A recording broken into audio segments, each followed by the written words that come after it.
कर्मचारी दोषी है, लड़का दोषी है क्योंकि वो बहुत ही ढीला और नमस्कार दोस्तों, जैसा कि आप सबको जान करके आश्चर्य होगा कि रक्सौल के अनुमंडलीय अस्पताल में एक लड़की ने वहां एक्सरे रूम में कार्य करने वाले एक कर्मचारी के ऊपर बेहद गंभीर एवं संगीन आरोप लगाए हैं। आरोप ये है कि उक्त कर्मचारी ने उस लड़की का आपत्तिजनक वीडियो बना करके और उसको ब्लैकमेल करने के उद्देश्य से जो है वो वीडियो बनाया था।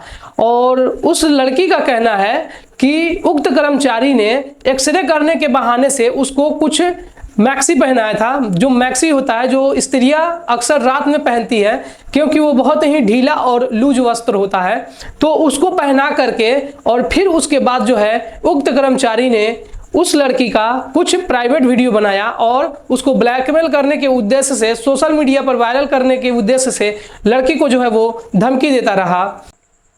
तो दोस्तों, अब हम समझते हैं कि आखिर कौन सही है और कौन गलत है, क्योंकि हर सिक्के के दो पहलू होते हैं।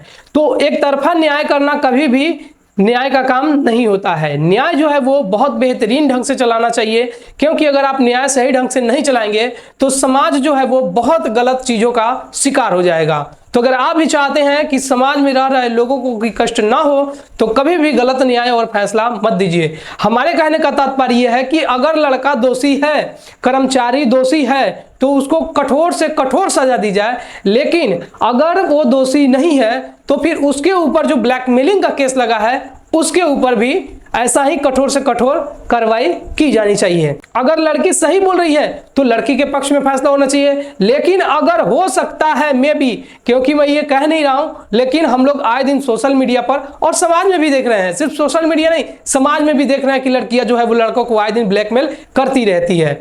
तो क्या जो लड़की कह रही वो सही है या फिर कहानी कुछ और है? जैसा कि आप सब जानते हैं कि जब ये घटना घटी और अस्पताल में जब हंगामा हुआ था तो हमारे प्रभारी जो थे उनको भी शर्मिंदगी का सामना करना पड़ा। तो जो एक वरीय और उच्च अधिकारी है, अगर वो छोटे कर्मचारी से शर्मिंदगी महसूस करता है तो ये एक छोटे कर्मचारी के लिए बहुत ही शर्म की बात है कि आपका जो रक्षक बना हुआ है आप उसको कष्ट दे रहे हैं, पीड़ा दे रहे हैं। क्योंकि एक वरीय यानी कि उच्च अधिकारी जो होता है हमेशा अपने छोटे कर्मचारियों का भला चाहता है। अगर वो चाहे तो कुछ भी कर सकता है, लेकिन फिर भी जो है वो छोटे कर्मचारियों को परेशान नहीं करते हैं। अगर करते हैं तो मेरा विरोध रहेगा, लेकिन अगर नहीं करते हैं तो हमें कभी भी अपने वरीय अधिकारी के साथ इज्जत एवं तमीज से पेश आनी चाहिए। लेकिन अगर बड़े कर्मचारी जो है वो आपकी इज्जत कर रहे हैं, आपकी रक्षा कर रहे हैं, तो कहीं ना कहीं जो बड़े अधिकारी हैं वो इज्जत के हकदार हैं। तो आप उनको इज्जत दीजिए और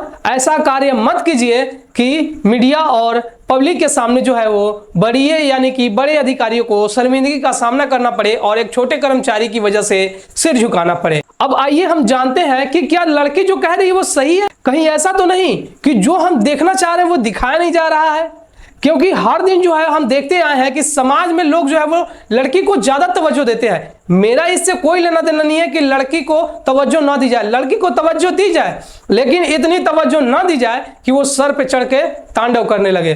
तो अगर ये लड़की गलत है तो लड़की को सजा देनी चाहिए और कठोर से कठोर सजा होनी चाहिए। लेकिन अगर लड़का यानी कि अगर कर्मचारी दोषी है तो कहीं ना कहीं उसे भी जो है वो कठोर से कठोर सजा देनी चाहिए। तो आइए, मैं जो कहूंगा वो बिल्कुल झूठ होगा।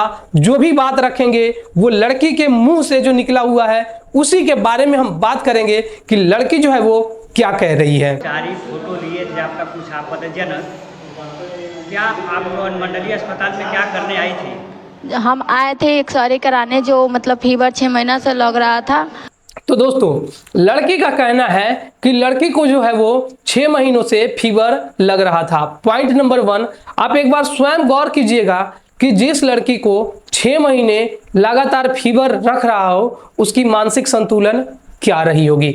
मैं लड़की का विरोध नहीं कर रहा हूं, आप एक बार स्वयं रखिएगा और एक बार स्वयं इस बात को गहराई से सोचिएगा। क्योंकि अगर आप किसी लड़की का सहारा लेकर के किसी के भाई को, किसी के पति को और किसी के बेटे को बदनाम करेंगे तो अगला नंबर आपका होगा। क्योंकि हमारे आराध्य श्री कृष्ण जी जो है वो हमेशा कहते आए हैं, परिवर्तन संसार का नियम। आज आपकी बारी है तो कल उसकी, परसों उसकी। तो आज आप ऐसा काम मत कीजिए, लड़की को ज्यादा तवज्जो मत दीजिए। ये मैं नहीं कह रहा हूं, लड़की को तवज्जो दीजिए, लेकिन इतना मत दीजिए कि वो नुकसानदेह हो जाए। अब मैं इसलिए इस बात का तवज्जो दे रहा हूं और इस बात का मैं चर्चा इसलिए कर रहा हूं क्योंकि जिस व्यक्ति के ऊपर लांछन लगा है चरित्र हनन का, कहीं ना कहीं वो एक गरीब परिवार से आता है और उसकी सैलरी जो है मिनिमम 10 से 15 के बीच में होगी या नहीं इसकी मैं पुष्टि नहीं करता, लेकिन वो सबसे पहली बात है कि अगर वो किसी की बहन है तो वो किसी का भाई भी तो है। अगर वो गलत है तो उसको सजा देना अनिवार्य है, लेकिन अगर गलत नहीं है तो किसी भी तरह का उसके साथ अभद्र व्यवहार नहीं होना चाहिए, क्योंकि ऐसा अगर होता है और एक निर्दोष होने के बाद भी अगर वो सजा का अधिकारी हो जाता है तो कहीं ना कहीं इससे जो है वो समाज की छवि जो है वो धूमिल होगी और कानून की व्यवस्था और कानून का जो न्याय करने का साधन है वो भी धूमिल हो जाएगा। कानून पर से लोगों को विश्वास उठ जाएगा, क्योंकि अगर आप किसी विशेष पार्टिकुलर इंसान को ज़्यादा महत्व दे रहे हैं और किसी एक आदमी को जो है वो महत्व नहीं दे रहे हैं और फिर नहीं दे रहे हैं, ठीक है, लेकिन जब आपकी बारी आएगी और आपकी बारी आएगी, आना ही है, क्योंकि अगर आज उसको किसी लड़की ने फंसा दिया है तो आप अगर उसको फंसा रहे हैं और आप अगर सही न्याय नहीं कर रहे हैं तो जब आपकी बारी आएगी और आपके साथ ऐसा व्यवहार होगा तो आपको भी बचाने के लिए कोई नहीं आएगा। मैक्सी पहना के हमको इशारा किया और पीछे से वीडियो बना के मैक्सी हटवा के पीछे से वीडियो बनाया, हम नहीं देखे। और तो इनका कहना है कि इनको जो है वो मैक्सी पहना करके और पीछे से इनका जो आपत्तिजनक वीडियो है वो बना लिया गया। तो क्या ये संभव है? अगर किसी भी महिला का कपड़ा जो है वो किसी विशेष स्थान से ऊपर जाता है तो उस महिला को स्वयं शर्म आनी चाहिए कि अगर कोई भी इंसान अगर उसके अंग को या फिर वस्त्र को उसके अंग से अलग कर रहा है तो उसको पता ही नहीं चल रहा है। इससे आप साफ जाहिर है कि उसका जो मानसिक संतुलन था वो ठीक नहीं था। अगर उसका मानसिक संतुलन ठीक होता तो कहीं ना कहीं जब उसके साथ ऐसा व्यवहार हुआ तभी वो चरित्र हनन का इल्ज़ाम न लगा करके एक जोरदार थप्पड़ जो है वो उसको रसीद कर देती। जिस तरह से आज सोशल मीडिया पे इस तरह का मतलब कि अपने चरित्र का स्वयं हनन किया जा रहा है, एक महिला जो है अपने ऊपर ही चरित्र हनन का इल्ज़ाम लगा रही है, तो ये दिन उसको नहीं देखना पड़ता। अगर उसने उसी दिन अगर वो सही थी तो उसको तुरंत थप्पड़ मारना चाहिए था। इस तरह का बात का बतंगड़ बना करके और अस्पताल की मर्यादा का उल्लंघन नहीं करना चाहिए था। देवी जी का कहना है कि कपड़ा पीछे से उठा करके और वीडियो बना लिया और देवी जी को पता ही नहीं चला। अब बताइए कि किसी स्त्री का कपड़ा उठा करके पीछे से और वीडियो बना लिया गया और देवी जी को पता ही नहीं है।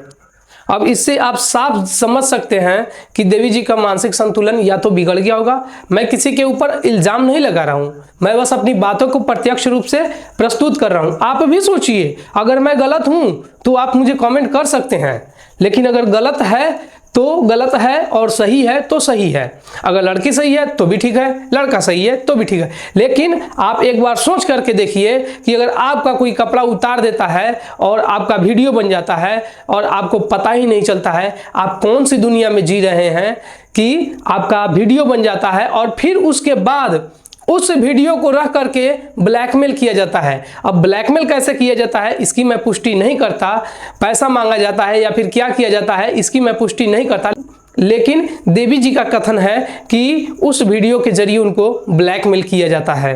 और तो और जब ब्लैकमेल किया जाता है और वीडियो उनको भेजा जाता है ब्लैकमेल करने के लिए, तो ये बात अपने पिताश्री को भी नहीं बतलाती हैं। इस बात को गौर कीजिए। मैं जानता हूं कि हर केस में जहां लड़का और लड़की का मैटर होता है 80% हम देखते आए हैं कि लड़का निर्दोष होता है और लड़की दोषी होती है, फिर भी कानून जो है वो लड़की का पक्ष लेता है, लड़के का नहीं लेता। लेकिन चलो कानून तो कानून है, ये समाज के लोगों को कौन सा कुष्ठ रोग लग गया है कि वो सही इंसाफ नहीं कर पा रहे हैं। पापा को अपने नहीं बता रहे थे, घर में अंदर ही खा के चुपचाप सो जा रहे थे। तो पापा मतलब पूछे लोग हमसे तो हम नहीं कुछ बता रहे थे, डर की वजह से अंदर ही घुट रहे थे। देवी जी का कहना है कि वो अंदर ही अंदर डरी हुई थी। किस बात के लिए आप डरी हुई थी देवी जी? हाँ, जब आपने कोई गलती नहीं किया है तो आप डरी हुई थी क्यों?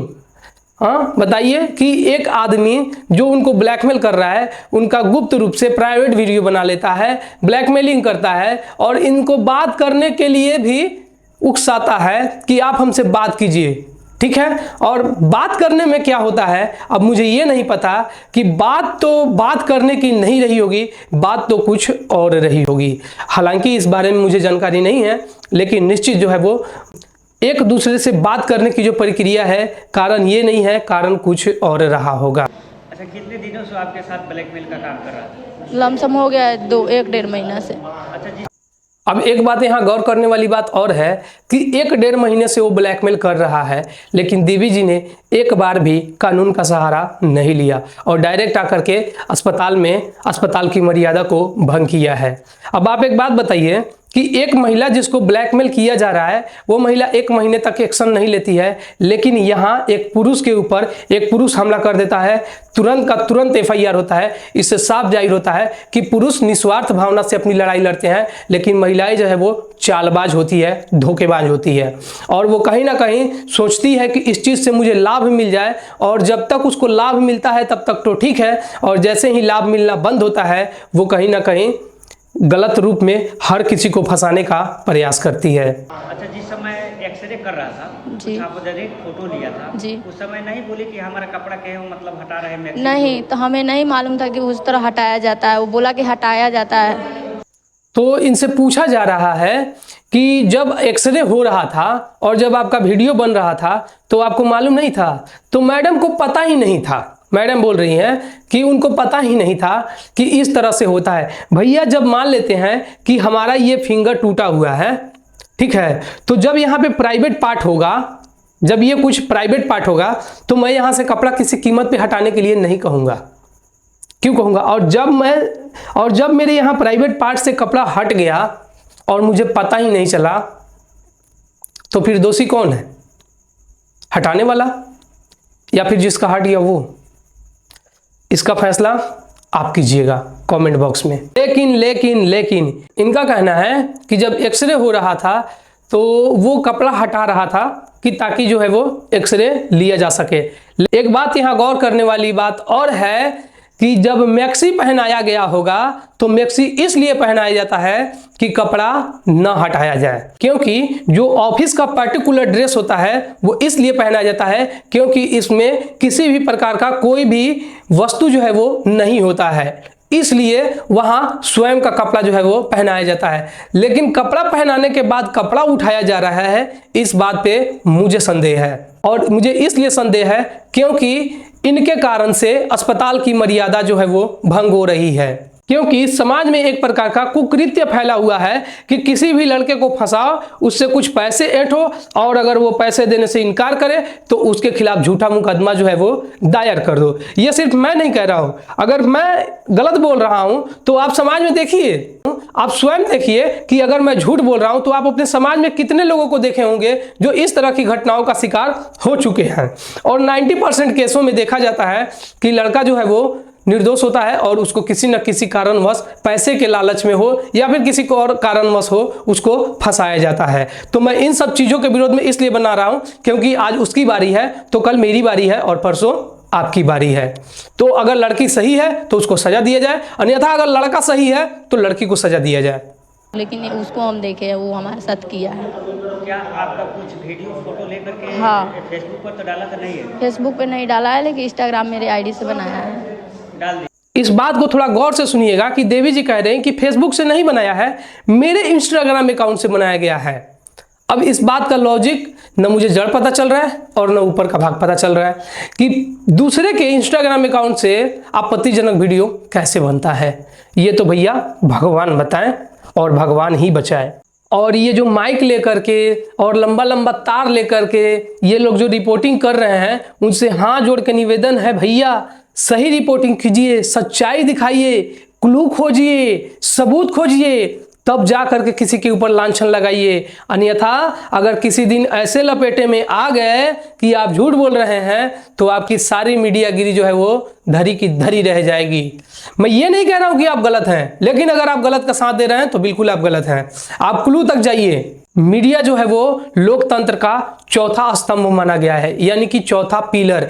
जिस तरह एक घर के 4 पिलर होते हैं, उसी तरह 3 पिलर को छांट करके एक पिलर को मीडिया का नाम दिया गया है, ताकि घर जो है वो मजबूती के साथ मीडिया के साथ जुड़ा रहे।